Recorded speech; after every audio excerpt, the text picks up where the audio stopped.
yo. Thank you for tuning in to Plugged In Podcast. It's your host, Product. We got WOE BABY 10K in the building, our artist for the day. Artist, where you from? I'm from Orangeburg, y'all. Orangeburg in the building. Y'all like, share, subscribe to the YouTube channel, Plugged In Entertainment Podcast on YouTube. Shout out your social media real quick. I need y'all to follow me on Instagram at WOE BABY, the number 10, the letter K, 10K the biggest wave. 10K the biggest wave, that's what's up. Yeah. Yeah, so let's get to it. Where your journey started? Where your music journey started from? Really started when I've been little. Like I always had like the right, I always had so much to say through a pen. But it's like I ain't never took it serious till I got older. So it's like I really started pushing my music till about 3 years ago. What's your to date? What would be the most difficult thing you encountered, like regarding music or making music? A lot. Like I done fell out with people. Like I done fell out with my family. Like I done lost friends.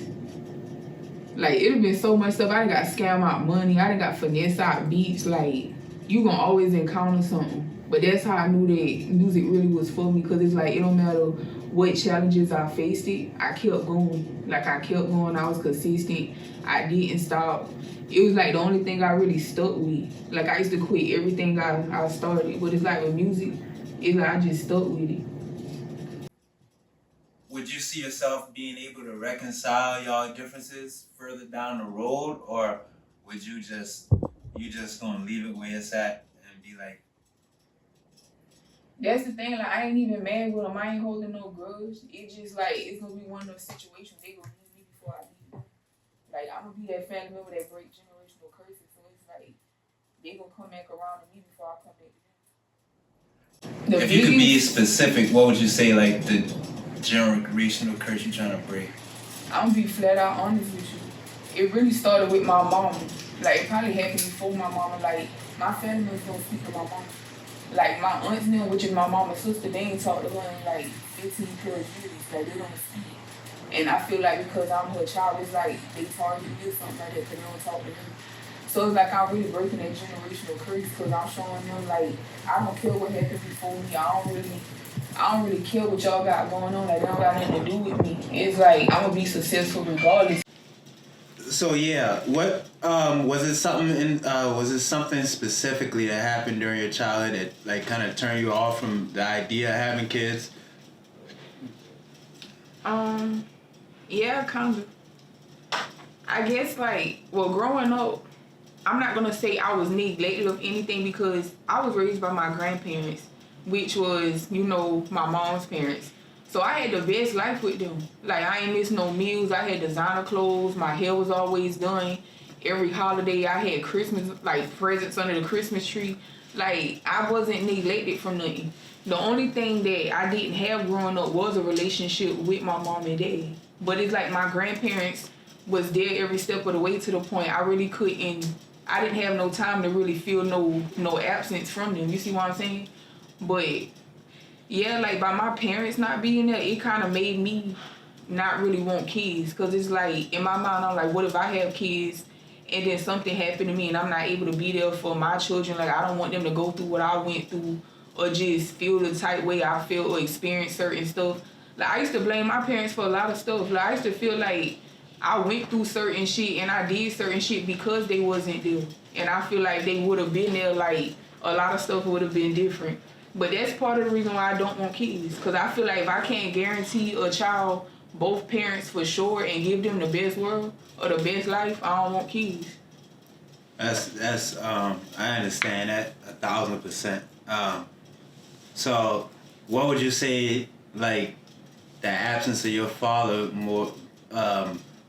what would you say the absence of your father, what implications did that have on, like, or what deficiencies, I would say, or what voids did you see in yourself that you think came from not having your dad actively in your life? It made me make bad choices when it came to guys with dating. Because it's like the love I wanted from my dad, I was looking for it in me. And then I was looking for it in the streets. And then that's part of the reason I just was in the street so hard thugging, because it's like I was trying to find love because I came from a broken home with no parents. The only people I had was my grandparents. But it's like, even though, don't get me wrong, my grandparents loved me, like they was always there. It's like in the back of my mind, I still wanted to know what it would have been like to have my parents there. So it's like, I feel like that's anybody who don't got their parents. It's like, it's gonna always be in the back of your mind. You're gonna have that what if like type feeling. Yeah, I can relate because I never met my biological mother before. I was blessed with somebody who was a mother figure to me, who I consider my mother. So I was blessed in that aspect, but I always find myself thinking, like, earlier it made me feel like, was I an ugly ass baby or something like that? Like, damn, something had to happen to make you not want to take care of your child. You know what I'm saying? But I realized also she was at a point in her life, as my dad explained to us, I only got one brother with the same mother and father. I got one brother, both of us got the same parents. That's it. And yeah, I always used to feel like I couldn't wrap my mind around the fact, because he used to always tell us why she left, which was she was on drugs. He was like, they had to change their lifestyle for us, you know what I'm saying, that she wasn't down with changing her lifestyle. So that just made me feel like I wasn't good enough sometimes, you know what I'm saying? And I got past that stage, and then it always made me have questions of intentions, especially your women's intentions, you know what I'm saying? I had to work through that to get to a level where I wasn't just always projecting that onto the women in my life. And like I said, I was still blessed with a mother, so I didn't miss that. But I always wanted to know, like, certain things, what I think, what she think is, or, you know what I'm saying, just how life would be if I had both my biological parents.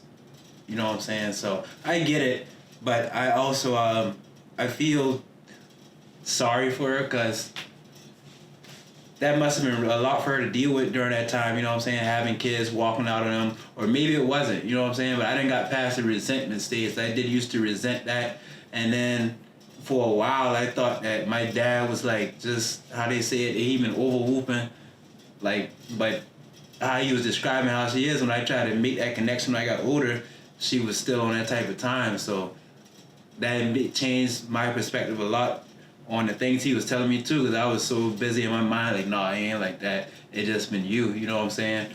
Right. And so, yeah, I just say that to say I totally understand how I feel to not have your parents there, or at least one parent, and it's definitely a battle. Yeah, for sure. Was it ever a time where you specifically spoke about that in any of the music you made, or?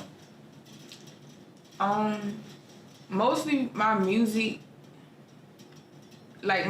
talks about stuff that I'm really going through, like, you know, stuff I'm going through with my family, or, you know, me being locked up, or that's really why I write music, to kind of, you know, put that in there. It's a way for my fans to kind of get to know me. So yeah, like, I haven't really opened up about it like how I'm doing now, but, you know, I kind of like drop it here and there, like in some of my songs, or I might talk about it a little bit in a little verse or something.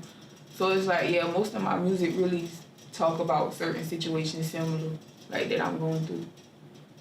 So when you said that not having your dad in your life, you was looking for love in other guys. What would you? Did you ever get to a point where? Because I'm assuming things ain't working out, or it kept not working out. Did you ever get to a point where you? Like, when did you get to the point where you realized that was going on, more or less, if you understand, like?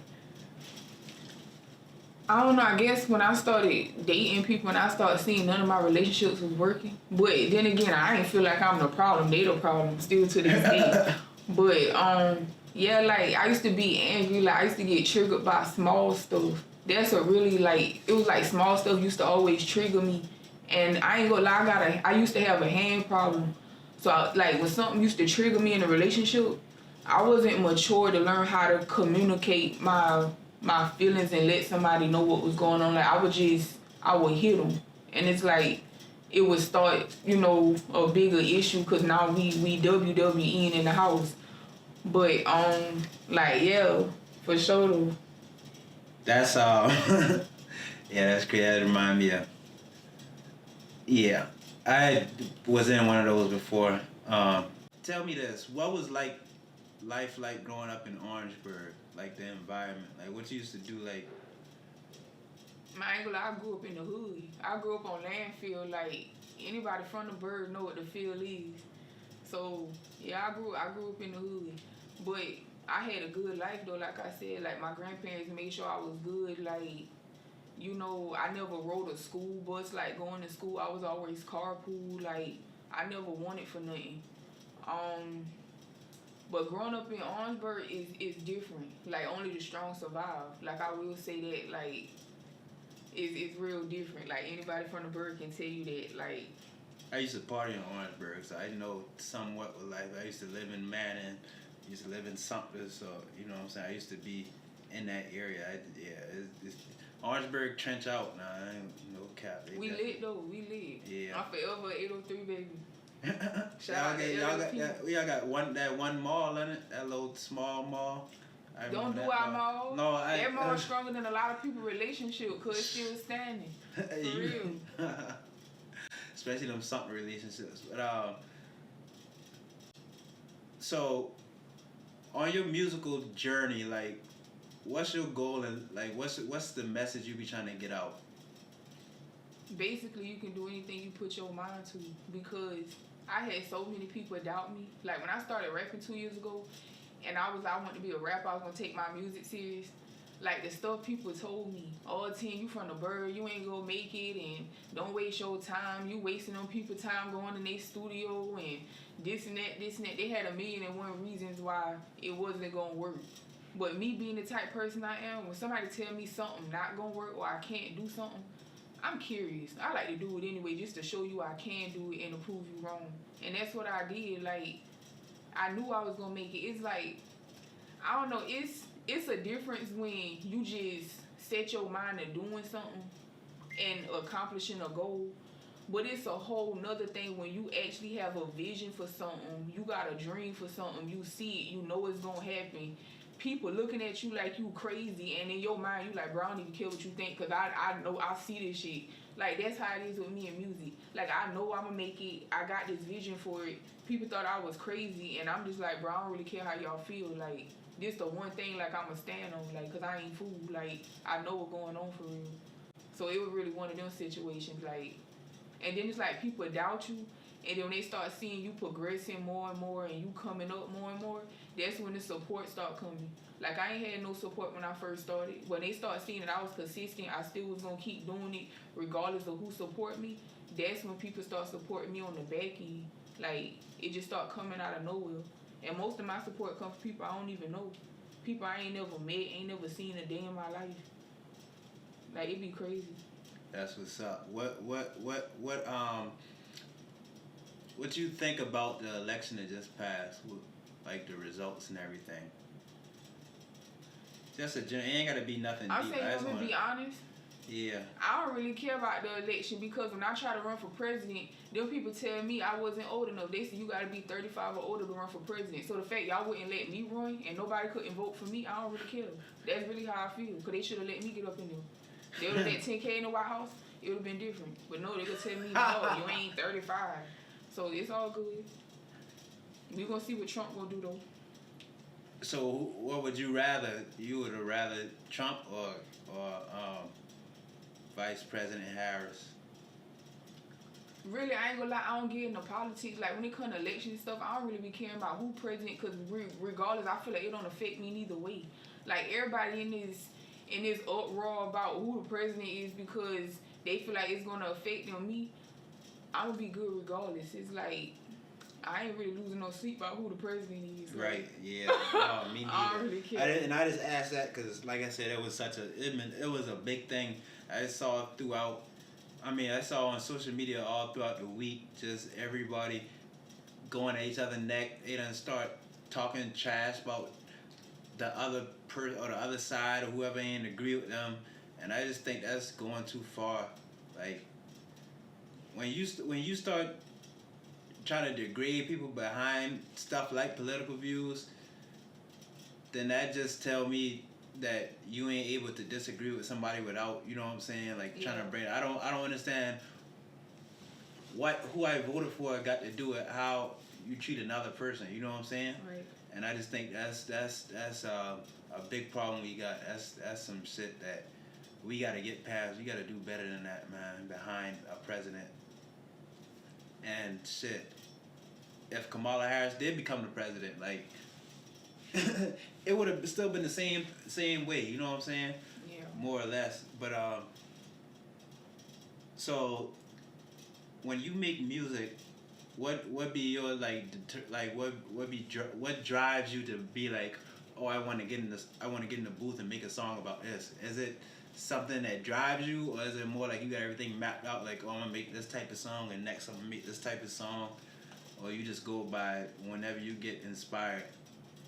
It is like whatever come to my heart and mind, to be honest. Like how I normally will go about it, I just like listen to beats and like whatever beat. Like one thing about me, my ear is sensitive when it comes to music or any type of sounds.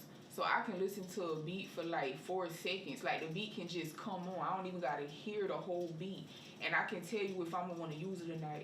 So it's like all I gotta do is just listen to a piece of it. I'm like, yeah, I like this beat.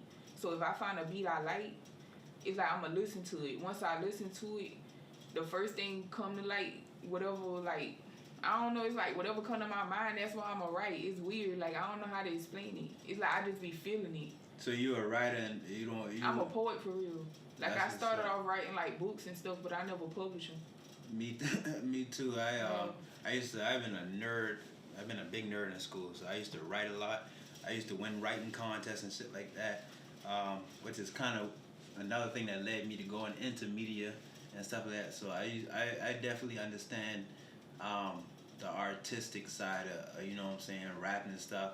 But one thing I would say, the difference I see now between earlier, about 15 years ago, 10, 15 years ago, is just a lack of people being like actually artistic. Everybody, to me, a lot of people just jumping on tracks and saying stuff. They ain't taking the time to make it sound good. They ain't, you know what I'm saying? They don't really use their artistic talents, you know what I'm saying, to make the song better. I think it's more so everybody really more concerned with dropping instead of dropping good stuff. I would say this, but I hope I don't offend nobody. I feel like the reason why that is, a lot of people that do music now are illiterate. Their vocabulary don't expand, so it's like they have ABC rhymes. So it's like when you change up your wordplay or you rapping and using figurative language and metaphors, it go over their head. Right. So it's like, it be different. So a lot of them be literate. That's their problem. I think that's a big thing. I think that's a big thing too. Because them artists back in the day used to be like educated. They used to use like extensive vocabulary and just dumbed down to where everything is so simple. You know what I'm saying? And I just that's a big thing. What made me stop, because I used to rap too. That's a big thing that made me stop rapping too. Is just the lack of, you know what I'm saying, artistry inside the rap. It's just like everybody is literally rapping, and everything sounds so much alike that it's not really. Matter of fact, the song you played just now, I thought that was I like that song. I like the vibe of it. I like the flow. You know what I'm saying? That's why I really be looking for the flow and a message too. I be looking for messages instead of all this. Let me ask you this. What would be more important to you? Would you rather make a raw twerking song, or a song would you rather make a raw twerking song, or would you rather make somewhat of a hit, but it's not as big as a twerking song, but it got a powerful message? Which one would you prefer? That's the easy answer. Because if anybody listen to any of my music, I don't got no twerking music out. all my music have a message in it. Like anytime I rap, if you really listen to what I'm saying, all my music tell a story. Like I'm not rapping about shaking pussy and ass and like a whole bunch of nothing. It's like all my stuff is really telling you something deep that I'm going through, or it's telling you a story about something. Like all my music got a message. So I don't know, it's different. I would prefer to put a song out that got a powerful message than a twerking song. Me, I don't really put twerking music out like that because that's not really my thing. Like, I don't know, like I don't even really listen to female artists like that. So it'd be hard for me to write about music that I'm not really relating to. It's easy for me to write something that I can understand and feel. Is the reason why you don't listen to female artists is because that's usually the type of music they make, or? Yeah, basically. And I can't relate to it. Right. Like if I cut your song on, I listen to your words. A lot of people don't really listen to the words. They listen to the beat, or they listen to the 808s of the beat, or the tempo of the beat, or how turn it is, or how it sounds through their speakers. They not really listening to what the person's saying. Like, so if I cut your song on and you talk about something and I can't be like, damn, I done did that. I feel that. I relate to that, bro. I know how that is. If I don't get that vibe with your music, I ain't really trying to hear it. Right. Like, the reason why I vibe with Jada Youngin and Kodak and them music so much, cause like it's not a Jada Youngin song you can cut on that when I listen to it. It's like this man speak my every emotion in his song. Like, everything he say, I'm like, damn, bro, I done did that. I swear we done live the same exact life. Like, that shit be different.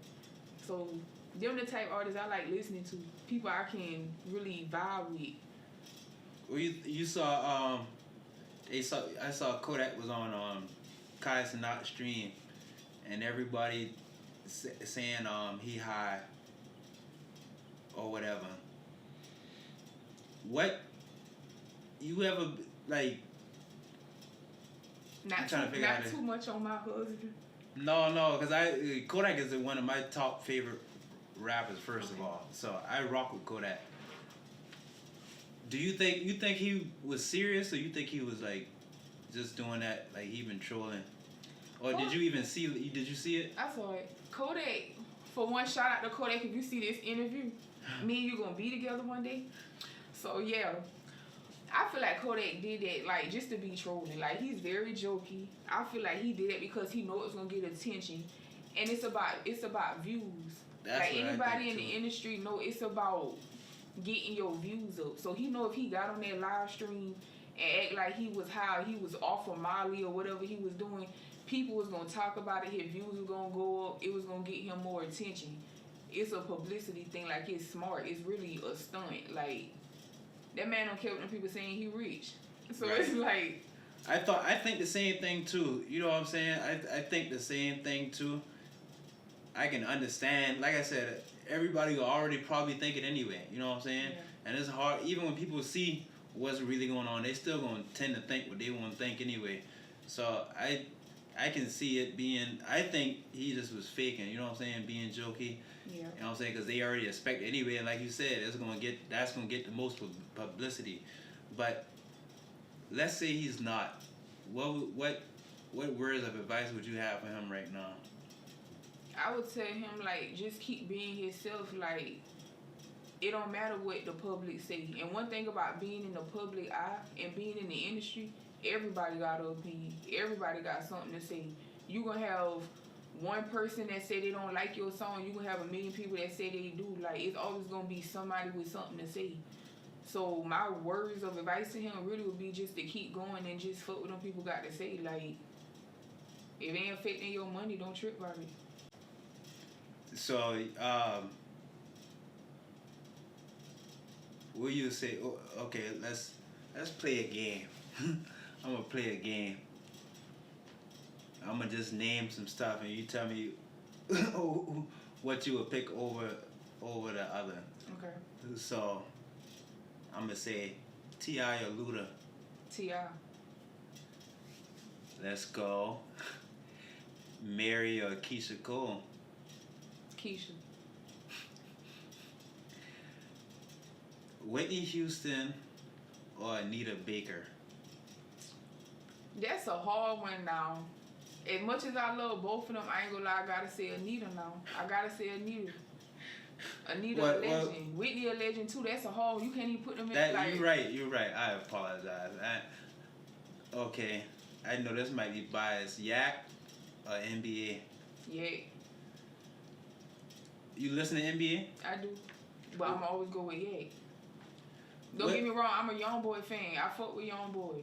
But when it come to Ye, I'm a Pete Yak over anybody. So NBA, my thing about NBA is, like I said, he got such a huge influence right now on the young people, and not saying it's his responsibility, but I think that if we want the youth to be better than us, I think it's important for people who got a certain status, you know what I'm saying, to be one of the catalysts in helping them think a different type of way. And his music's so violent and so jack and amp. It's that's the only reason why I can't really listen to it, especially not for no extended period of time. Yeah. Cause it just put me in a certain headspace of just like a lot of violence. Like I feel like it's not really just his fault though, because what people don't understand, when you sign to a label or you have a label behind you, you can't really just tell them like what you gonna do or what type of music you gonna put out. They're basically telling you how many songs to put out, when to drop them, what to put out. Like, you gotta put out what your fans want to hear. So he has a label behind him, so he got somebody he got to listen to at the end of the day. So it's like everybody be like, yeah, Young Boy music so violent, it's drill, it's this and that. Like, he did an interview, like I was saying not too long ago, where he was actually addressing it, where he was saying he know he have like an impact on the youth, and he feel bad that sometimes his music can cause people to like, you know, do the wrong thing. But like I was saying, like, he signed to a label at the end of the day, so he probably just doing what they telling him to do. Like, I don't know, like, but the label probably play a big part in it. right. So would you feel like trapped if you was in the contract and you can only release a certain type of music? I would, but that's kind of the reason why I'm not signed to nobody at the moment right now either, because you got to keep your options open. You got to know what you signing. You got to get lawyers to thoroughly investigate it, to fully read it. Like, a lot of people just sign deals and contracts just for the money. They don't really care about what come with it till after the fact. And then they like, oh damn, I got fucked over out of contract, or I'm in a fucked up contract. No, you ain't really took time to really read it. You just heard the money they was giving you and just jump and sign it. So it's like a lot of people just be desperate. You believe in industry plans? That's a whole nother conversation. Like, yeah, I do. I feel like I was saying, it go back to people being desperate. You got people that sell their soul for money. You got people that'll do anything for a deal. And then you got artists like me who don't really care about none of that. You would turn down deals if they ain't talking about the right numbers, or you got morals and standards, so you ain't going for certain stuff. So it's like, it just depends on who the person is. That's you think, so you think that's kind of, would you, do you think Sexy Red is a plant, or do you think that she is a product of them catching her in a compromised position and offering her a contract, and she just so, you know what I'm saying, set on the end goal, which is to make money, that she didn't think it through? Or you think she... You want me to give you my honest opinion? Yeah. I feel like Sexy Red is really one of those artists that's really just her. She's not a plant, she's nothing, she's her. Like, she was just being herself. She dropped a song, she blew up, and the industry didn't change her. That's why people got so much to say about her, because she don't change her appearance. Like, she got all this money, and look at how she dressed. Like, she still dressed like she in the hood. Like, she dressed like she a ghetto hood chick. Like, she just being herself. Like, I don't know. I don't see nothing wrong with it. Like, I don't listen to her music. Like, I ain't gonna say I'm not a fan of hers. Like, I don't got nothing against her, but I don't listen to her music, but I feel like she just being herself.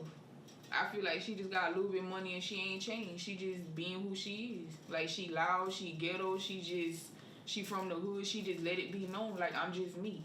Like, I'm Sexy Red. Take it or leave it. That's what she give off to me, so I don't know. Let me ask this question. Do you think that I'm trying to figure out how to ask because I don't want to offend nobody, nothing like that. But I want your honest opinion from a female standpoint of view. Do you think that, because she got kids, do you think when her kids get of a certain age, do you think that they will experience some form of embarrassment from how she present herself? I'm gonna be real with you, and I'm not trying to make nobody feel no type of way, but I don't really care how people feel when I say this. I feel like any woman that got kids, their child is going to experience a type of backlash when they're out here carrying themselves a certain way. Like if you a dancer or a rapper and when you're in the public eye, certain stuff you do when you have kids as a woman, it's gonna come back on your kids. Like prime example, like if you a dancer that be in all the celebrity parties and stuff, and your child go to public school, you know how little kids is. Oh, my mommy said she seen your mommy in the club last night. Like kids pick on kids by everything. So it's like I feel like some people don't fully think about it. But I don't know. You gotta do what you gotta do at the end of the day by any means to get money too. So because she have kids, like she gotta get that bag. So it's like I don't knock nobody for what they do. Like, as long as you taking care of your kids and making sure they straight, that's all that matter at the end of the day. So, do you think that because she probably, well, she is, because she's very successful and she trying to create generational wealth, do you think that generational wealth she creates would outweigh the amount of vitriol or things the kids had to endure? Do you think that the money would outweigh her kids being talked about, embarrassed, teased because of the things she do? Yeah, because nine times out of 10, the kids that's peeking and laughing probably ain't even the situation her kids in. They probably saying something to her kids and they parents probably ain't even on the level that Sexy Red on. It's always the people who ain't even in that position that got the most to say. So you would say that she's doing what she got to do to put her kids in a better situation, like, so she probably don't got to do certain stuff no more. I understand where you're coming from. I don't agree with that, just because I think kids mainly, yeah, they want stuff, but kids mainly look for their parents for emotional support and to guide them through life. If I'm saying I'm going to guide my child through life and give them the best possible chance to succeed, then I gotta think about things. I gotta think about how my actions would affect them. Well, yeah. One thing I do know is that first of all, I got teased a lot while I was a child. You know what I'm saying? In school, like I said, we didn't grow up. I ain't had J's and the fresh Wills and stuff like that growing up. I had to get regular Nikes, and we had name brand, but it was the regular. You know what I'm saying? We used to get tees, all that stuff. So I do know what it feels like to be teased, and I also know that some kids are not as strong mentally as other kids. And so for that reason alone, who's to say that her child, you know what I'm saying, and God forbid, but who's to say that one of the kids getting picked on is able to take that, you know what I'm saying? That might break that child for life, you know what I'm saying? Like, it's easy. And also, matter of fact, I'm not even gonna say that because I don't know how much money she got, what her contract stuff, the details are. But long story short, like I said, you never know how kids are gonna take being picked on and stuff like that. Some kids are stronger than others, and I think it's the parents' responsibility to make sure that the things they do aren't gonna have a negative impact on the child, you know what I'm saying, going further. Because like you said, kids be cruel, you know what I'm saying? Oh, I saw your mama, she been half naked on stage, busting it open, and yeah, she got a lot of money. But at the end of the day, is that something the child can be proud of? Can the child say, "Yo, I'm proud that," you know what I'm saying? Right. So I just think that parents should consider that when they thinking about, you know what I'm saying, creating wealth, and some people be on some, I'm willing to do whatever to get paid, you know what I'm saying? I understand that too, but I just think that it's important to understand that a lot of times kids don't even be looking for a lot of money. Like, and also I think also people don't really like working no more. You know what I'm saying? They want the instant success. They want whatever come fastest. You know what I'm saying? They want everything in a year. You know what I'm saying? And I think that when you get on that wave, you'll make some decisions that you probably wouldn't normally make. You know what I'm saying? That could have huge implications further on in life. But so let me ask you this question right here: Lil Kim or Sexy Red? Lil Kim. Lil Kim. Lil Kim, she the gold. Like you can't even compare them two. Like Sexy Red against Lil Kim.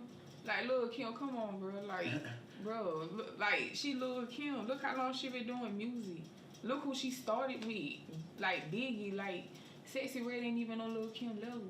Like Lil Kim ain't even got to do music no more, and people still, this lady making money from years and years ago. This lady still accumulating checks for stuff that happened 15, 20 years ago. Like she the GOAT for real. Who in your top 5? I would say locally, South Carolina wise.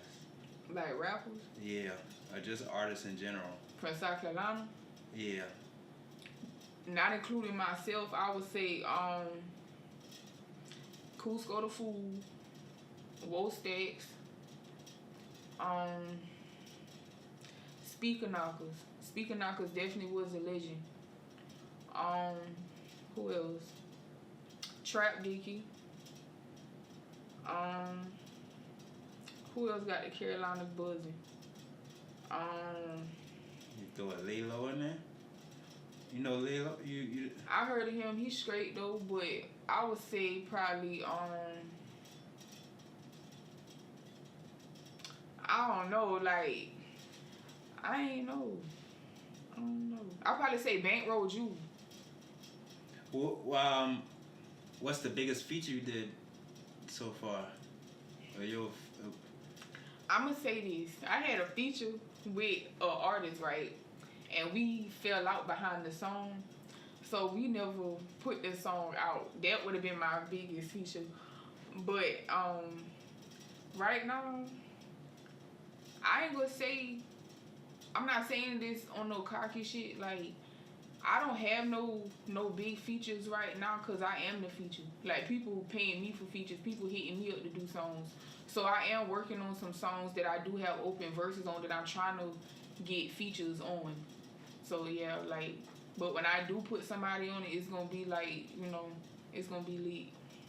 So if you could have your choice of who you could have featured on the song, who would you have on there? I really wanted a song with Jay, like rest in peace to 23.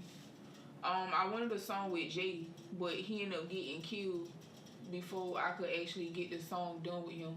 So he was just an artist that I always wanted a song with. I always say whenever I took my music serious, he's gonna be one of the first people I did a song with, and I never got the chance to do it. But besides him, I would say I want a song with Kodak. I really would do a song with Kodak. Hot Boy, I fuck with Hot Boy. Like any Florida rapper, to be real, like I feel like Florida the way when it comes to the music thing too. Like I do like a feature with somebody like from Florida or something like that. What was the toughest thing so far in life you had to deal with? Like, what's the most difficult thing? Probably getting shot. Or probably getting locked up. I say probably getting shot. I'll say locked up because the circumstances I got locked up on, it was like, it was family related. And it's like, it was false allegations. So when people lying on you and you know you did something and you got charges against you, that shit kind of hit different. But I probably say shot because it's a life or death situation. So What was that? What was the? If you can, like, could you go into detail with that, or you? I Can't? ain't really going into detail and speak on it. It was just one of those situations where I was just posted up outside on the block, and one thing led to another, and stuff happened, and I fucked around and got hit up or whatever. I got shot twice in my back. But I said that probably was the most difficult situation. Like, I was calm throughout the whole situation because I already knew what to do. Because when you get shot and shit, if you panic, your adrenaline already pumping. You going to lose more blood and bleed out if you too much start freaking out. So I already knew to stay calm. But it was just like the after effects for me. Like, I done been through a lot of shit, but that was my first time actually getting hit. So it's like, it kind of traumatized me in a way because it's like, I don't know, I didn't like loud noises around me after that. Like, I don't know, I was like fidgety. I didn't really want people like around me. Then because I got hit in my back, it's like when I would get in the car, I didn't want no riding in the back seat. Like, niggas get in the damn back seat. I was like, why the fuck y'all in the back seat? Nah, y'all get in the front, I'm getting in the back. It's like my trust was kind of like on some different shit.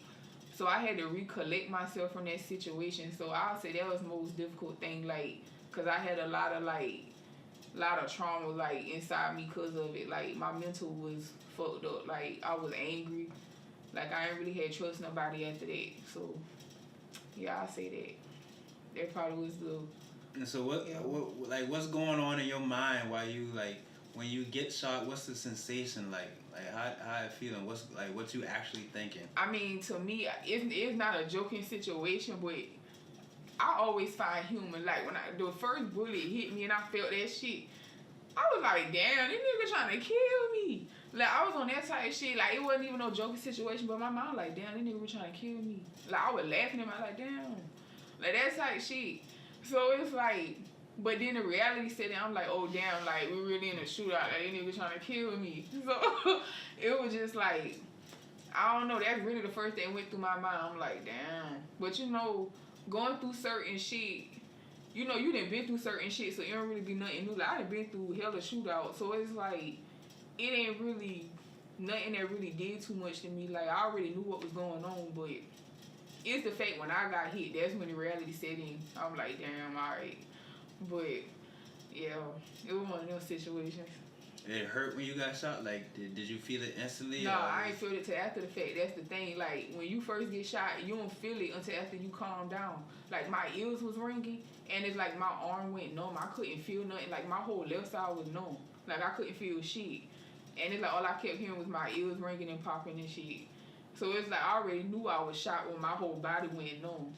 Was you ever thinking about, like, life or death, living or dying? Or did that not cross your mind? No, like, in that situation, I ain't gonna lie, it didn't. Like, I ain't gonna lie, like, I'm real spiritual. Like, I don't know how some people are, but in situations like that, I never was tripping about getting killed because it's like I really know I'm covered for real. Like, I'm really one of them chosen ones. Like, I grew up in the church. Like, I'm anointed. It's like, in my mind, I don't really care what I go through. I know I'm going to be straight. Like, that's really my mindset through everything. Like, I feel like no matter what I go through, like, I'm coming out that shit. Like, that's really me. So, like, I knew I was good. I knew I was going to be straight. Like, I wasn't tripping about getting killed and no shit like that. I'm like, bro, I'm going to be all right. Like, I already knew that. But it just, like, actually going through that situation, like, I don't know. You say you spiritual. Did you notice anything before that happened? Like, did you have any, like, sign? Because usually I say that because I've been in situations. I knew I was going to get shot, like, probably a year before it happened. I just didn't know when or where. But I already had saw it in a dream. I mean, like, I'm saying, like, specifically that, like, the reason why I say that, because I done been in situations similar to that. And every time I be in a situation like that, it's always something that happens before that is like a pivotal decision, but it don't seem like a pivotal decision. You know what I'm saying? That leads you to put me in a situation, and after that happens, I can see, like, oh, I was supposed to make that decision instead of that decision. Did you remember anything like that in particular that happened? Everything that I go through in life is like that. Like, when I say God showed me visions, like, He showed me stuff, it play out in my dreams, and then when the situation happened in front of me, It's exactly how it was in my dream. It's like I'm watching a movie all over again, and I know how it's gonna end, and I'm like, damn, I really saw that. So with me, it's like warning come before destruction. Like when I got shot, God showed it to me in a dream, like probably a year before the incident happened. And then once it happened, I was in the hospital bed like, bro, that's that same shit I saw in a dream. And then it's like, it just be with everything. Like I had an incident happen in January where I got locked up because of a situation that happened. God showed it to me in a dream 2 days before I got locked up. He showed me why I was going to get locked up, the cause of me. Like, he showed me everything. And when the situation played out, it was like deja vu. Like, it was the same people in my dream. They was saying the same exact stuff to me that I saw in my dream. It's like it was deja vu.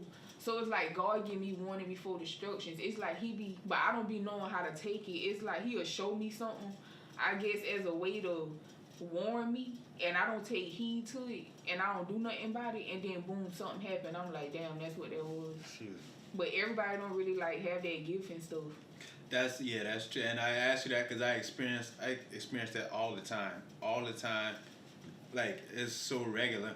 But I just, like, as I'm getting older, I'm starting to understand the importance of decisions. And we always talk about decisions and what might happen from them. But that stuff literally happened. I be having dreams. I be seeing visions, and it'll come true. You know what I'm saying? And it's always that point in time where this is the time to make the decision, and if I make the right decision, things will play out the right way. But every time, it's just, now I'm becoming more conscious of the decisions I make, and I can see, because that gift is, like you said, is everybody don't have it, and that level of clairvoyance, if you keep ignoring it, then eventually I feel like we're gonna be in that position to where we getting what God trying to show us, but we being that we don't listen. And I think a lot of it come from distractions and stuff like that. That's where a lot of stuff come from, is that's just not paying attention to the signs, and like you say, want to come before destruction. Yeah. But so 5 years from now, where you see yourself? I'm gonna be successful. I'm gonna be signed. I'm gonna be taking care of people that, they've been rocking with me since day one. Like, we gonna be up. Like, I'm be in a different situation where I'm at now. And let's say, and I'm not saying, when I say this, I don't want you to take it the wrong way. But I'm just asking for people that's on a similar type journey. Let's say 5 years from now, you're not signed. Would you say that you failed, or would you say that wasn't the path for you? I ain't gonna never say I failed, because you only fail when you don't try. And one thing about me, when it comes to this industry, I take major risks. I take chances. I ain't scared. So that's one thing I can say. I never say I failed, because I done took every opportunity somebody threw at me. Like, not in a bad way, but it's like, if it's an opportunity and I feel like it's going to help me, I'm taking it. Like, I don't care if it's on the other side of the world. Like, I done had people come to me with opportunities, and it's in other states and other cities, and I ain't never been there. Guess what? I'm going, I'll figure it out when I get there. A lot of people not like that. But yeah, that's basically how I feel about that. And I just asked that question because and honestly speaking, I think, you know what I'm saying, you got the talent to make it there.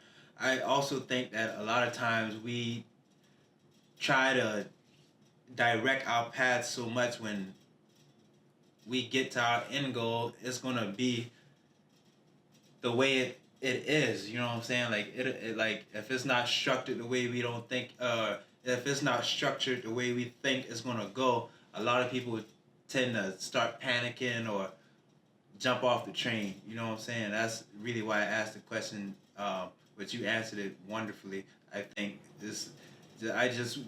you answered the question how I wanted you to answer the question, is not giving up.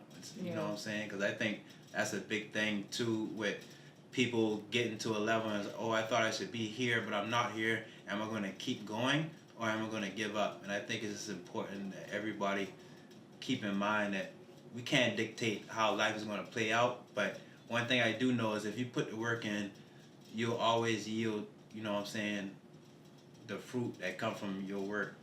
And that's why a lot of people don't make it because they give up too fast to see if they are. Like, stuff get hard, it get difficult, it get challenging. They just be like, oh, I quit, I don't want to do it. So they give up fast.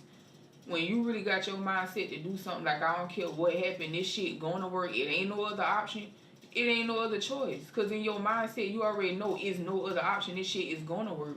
That's kind of how my mindset is, like no cocky shit, like, it's going to work because I know it is, like, it ain't no other option for me. Right. Like, I done took a lot of L's behind my music. I done made a lot of sacrifice behind my music. Like, I ain't put all that work in, all that grind in, and went through all the shit I done went through for nothing. That shit ain't got no choice but to work. It ain't no other way. Like, that's really my mindset. And one thing I just want to let everybody know, this young lady came from a far way off, so that shows in itself that you serious. So we really appreciate that. I pray your success and fortune in everything you do. But you up for big stuff, so I'm excited to see your journey. And whenever you're ready, you can always spin the block on us. We could be right here, ready to welcome you back too. Last question.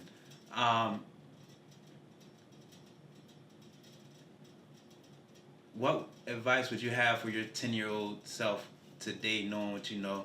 What would you go back and tell your 10-year-old self? It get greater later. That's why I always tell myself, like, don't get discouraged, like, don't give up, keep going. Stay down because it's going to get greater later.